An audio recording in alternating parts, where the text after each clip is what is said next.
balai nualin tura.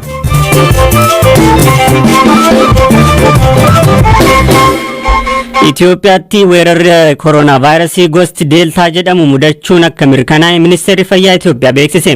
Dr. Liyaa Taaddasaa ibsa kibxata kennaniin qorannoo taasifameen saffisa ittiin tamsa'uu fi humna du'aaf saaxiluuf qabuun jabaadha ka jedhame gosti deeltaa Itoophiyaa galuun mirkanaa'eera jedhan.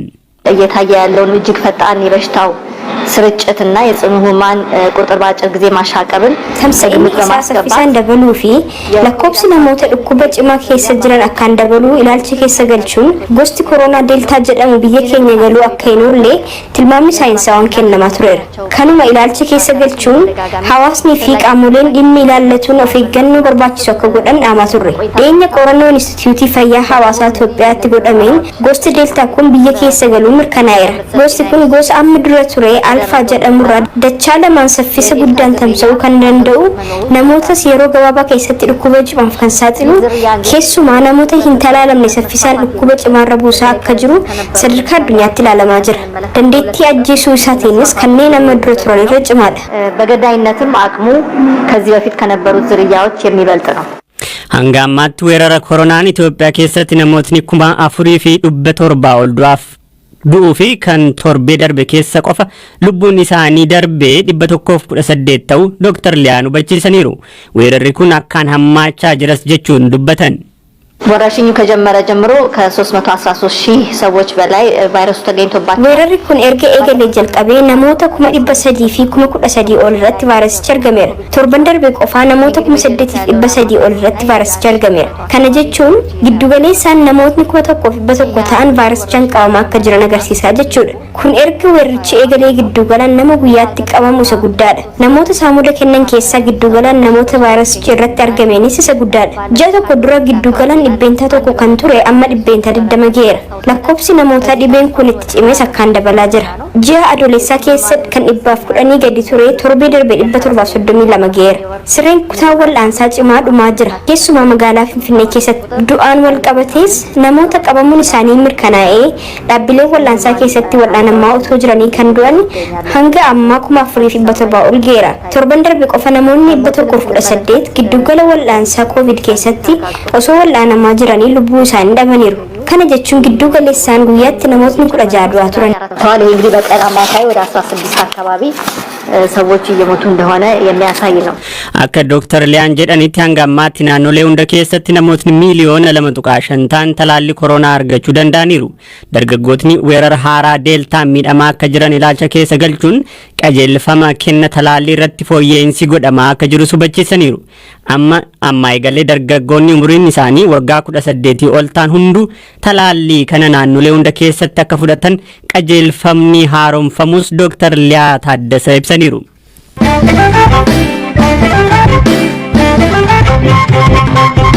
naannoo Tigraay baatilee sagalii oliif waraanaan goolamaa turte keessatti namoonni fi beeladoonni beelaa fi yaala fayyaa dhabuun du'aa akka jiran biiroon qonnaa naannichaa beeksise. Gandootaa fi magaalota keessa hanqina nyaataa fi qorichaa hamaatu jira. Rakkoon jiru kan beeknu caala hammaataa ta'uu danda'a jechuun TPLF jalatti hoogganaa biiroo qonnaa Tigraay ta'uu ka dubbatan Dr. Attinkut Mazgaboo BBC'tti himaniiru.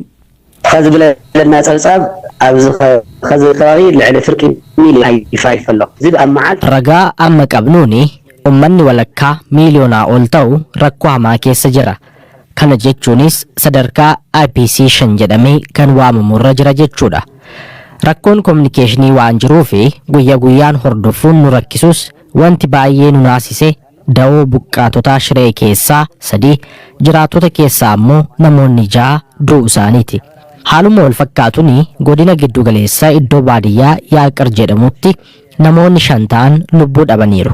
Kuni lakkoofsa salphaa miti. Duraan namni waan qabu walii qoodee wal jiraachisaa ture. Amma garuu waan nyaatamu homaa hin qabani. Harka qalleeyyii qofa osoo hin ta'in namni maallaqa qabus rakkoo keessa jira. Dhiyeessiin boba'aa jiraachuu dhabuunsaa akkasumas tajaajilli baankii fi ibsaa adda cituun isaa rakkinicha ittoo hammeesseera. Hanqina nyaataa kanaan irra hedduu warri miidhaman daa'immanii fi haadholii ta'uu isaanii kan himan itti gaafatamaan kun kanaaf ammoo sababni dhiyeessii nyaataa jiraachuu dhabuutii jedhu. ሰሜን ምዕራብ ወደ ሙሽራ አካባቢ የሚካሄድ ምግብ የለም። Buqqaatonni shiree jiranii nyaata akka hin qabne ifa ta'utu irra jiraata. Irra deddeebiin himameera. Nyaanni hin jiru. Buqqaatota 600 oltu jira. Dhiyeessiin nama kana hundaaf gahu hin jiru. Qarqaarsa dhiyaatuufiin dabalataan hawaasni biddeena walitti buusaa dhiyeessaafii ture. Sababiin isaa ifaadha. Nyaanni dhiyaachuu waan hin dandeenyeef. TPLF ejensii ittisa balaa naannichaa waabeeffachuun ibsa baaseen ji'a hagayyaa keessa namoonni 150 rakkoo beelaan du'aan galaafatamuu hima. Dr. Attinkut rakkoon hanqina nyaataa kun sababa maaliin uumame ka jedhuuf deebii kana kennaniiru. እዚ ለአክል ህዝቢ ደይነ ብየድልካ ትስራሕ ተሎ ብሓደ ሓሪና Uummanni miiliyoona 6.3 ta'u qarqaarsa namoomaa akka barbaachisuun himameera.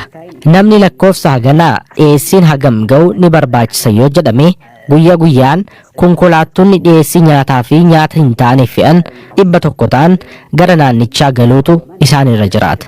Jaarmiyaaleen kana dhiyeessuu danda'anis jiru. Ta'us mankuusaan isaanii Tigraay keessa jiru duwwaadha. Ji'a dabre keessa konkolaattonni qarqaarsa fe'an galuu eegaluun isaanii abdii guddaa nutti horee ture. Gidduun garuu adda cite. Irra deebiin amma immoo eegaleera. Ta'us garuu magaalaa Samaraa gaddabree buufanni sakatta'insaa meeshaa waraanaa akka hin galle jedhamee hundaa'ee jira. Maashiniin seensaraa asitti argamu guyyaatti sakatta'ee kan dabarsuu danda'u konkolaattota 20 hanga 30ti. Kunis lakkoofsa uummataa deeggarsi barbaachisu wal bira qabamee yoo ilaalamu waliin gitu. Kan dhufan jiru garuu ga'a miti. ሰበለ ምንቃቅ አለው ምንቃቁ ጽቡቅ እዩ ግን መጠኑ ደግሞ እኩል አይሆንም። Tigraayitti namoonni beelaan du'an ka jedhame irratti koomishinii hooggansa sodaa balaa federaalaa Itoophiyaatti bilbiluun odeeffannoo argachuuf yaallus ammatti milkaa'uu hin dandeenye. Deebii isaanii wayita argannu ka dhiyeessinu ta'a.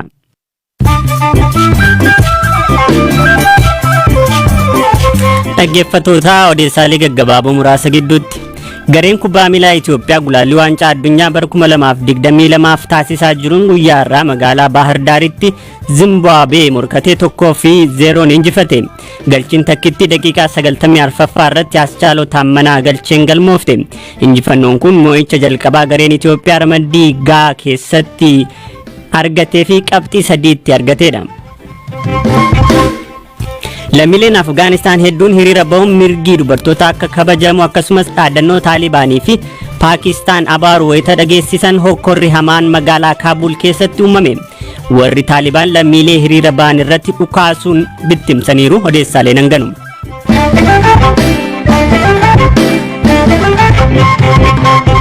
Godina Wallagga Lixaa aanaa mana Sibuu keessatti bakka bu'een ola deemoon ganna 12 fi 14 gidduu jiran 6 lubbuun isaanii darbuu maatii fi jiraattotni naannoo BBC'tti himan. Jiraataa naannichaa akka ta'an obbo Oljirraa Dibaab waa'ee balaa mudatee kanaa akkasiin nutti himan.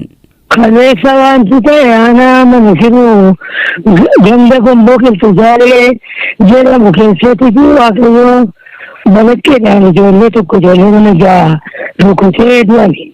Isinitti dhiyoo turtanii? Yeetti ergasumaan itti dhufe. Eessa turan ijoolleen?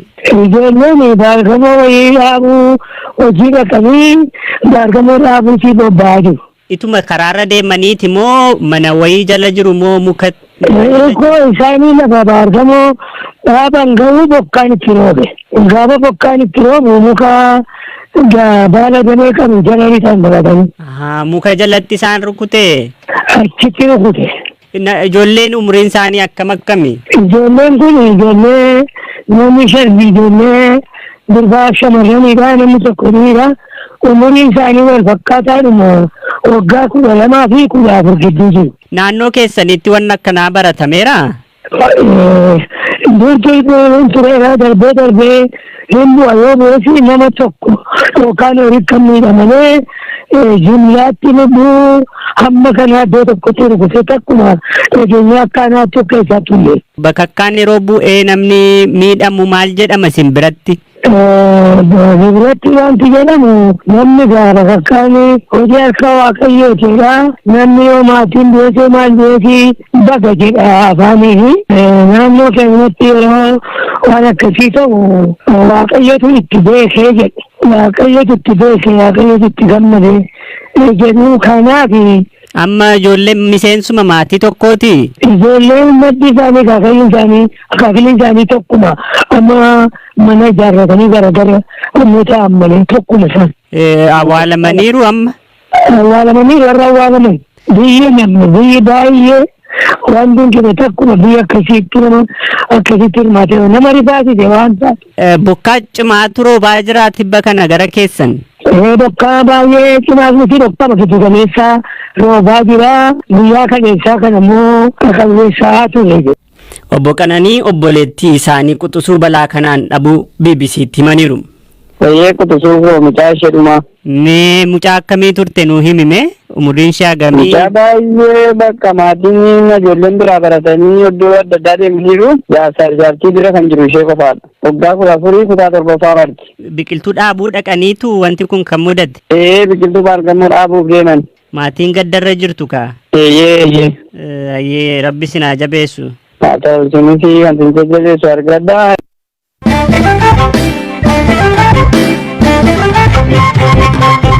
Odeessa keenya ka xumuraanii feestivaalli aadaa Goobeef Shinooyyee yeroo sadaffaa farra magaalaa Finfinnee giddugala aadaa Oromootti eegalamee jira.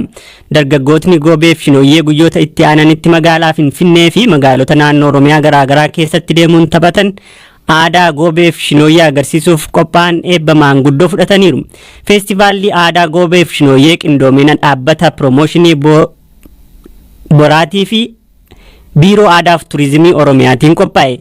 Hojii gaggeessaan dhaabbata piroomooshinii boraatii aart dargaggoo Biruuk Girmaa barbaachisummaa feestivaala kanaa waa'ila koo Habtaamuu Xibabuutti himeera. Feestivaalli aadaa Goobeef Shinooyyee kun sababni itti barbaachisee fi akkaataan bara haaraa sadarkaa biyyaatti himannu kun bifa aadaa fi eenyummaa keenyarraa maddeen osoo hin taane dhibbaawwan alaa dhufanii fi hammate immoo waan eenyummaa keessaa ibsuu danda'anii kan bara haaraa simachaa jiru jechuudha. Kun immoo sadarkuma biyyaattu barri haaraan hiikaan sabaaf sablammoota Itoophiyaa keessa jiraniif qabu waan guddaadha. Bara ce'umsaa waan ta'eef jechuudha. Bara uummanni mataansaa itti jijjiiramudha. Yeroo jijjiiramaa jechuudha. Yeroo uummanni ofitti of jijjiiru boruu gannaa keessaa gara biraatti yeroo tulluqnu jechuudha. Kanammoo eenyummaa fi aadaa keenyarraa maddeen akkaataan taateen kun itti jijjiiramu adeemsa mataasaa qaba jechuudha. Taateewwan aadaa mataasaa qaba jechuudha. San keessaa Goobeef Shinooyyeen isa tokko. Inni kan biraa immoo hulluqoo fi sirna mijiree ibsuudha jechuudha. Elemantiiwwan kun dhugumatti bara haaraa jijjiiruuf hiikaa guddaa qabu jechuudha. Kanaaf wanta kana iddoo isaatti deebisuu fi sadarkaa biyyaatti aadaa kana iddootti deebisnee akkaataa saniin wanta Itoophiyaan bara haaraa akkaataa kanaan jijjiirratti jedhu sana falaasama ganamaa sirna gadaa keessaa ba'e sanaan akka itti fayyadamuuf jechuudha. Kaayyoon feestivaala kanaa inni biraa irreechi innaa kabajamu bu'uura kan ta'uuf taatee kana jechuudha. Irreechaan duratti taatee jiru kana sirna mijiree qabu tapha aadaa Goobeef Shinooyyee kanatu gara irreechaa sanitti muceessise jechuudha. Kanaafuu irreechaaf galtee guddaa ta'uu danda'a, wal harkaa fuudhuu danda'u jechuudha taateen kunis. Aadaa Goobeef Shinooyyee kana agarsiisuuf dargaggootaaf shamarran qophaa'anii fi waa'ee aadaa kanaa sagantaa keenya guyyaa boruu keessatti dhiyeessina. Qophiin har'aaf jennee qopheessines asuma irratti xumurama. Qophii kana kan isinii qopheesse Eliyaas Mulugeetaati. Tooraan immoo kan isin biraan gahaa ture Angalaana Balaay. Waan nu hordoftaniif hedduun isin galateeffadha. Boruu qophii biraan walitti deebina. Horaa bulaa deebana.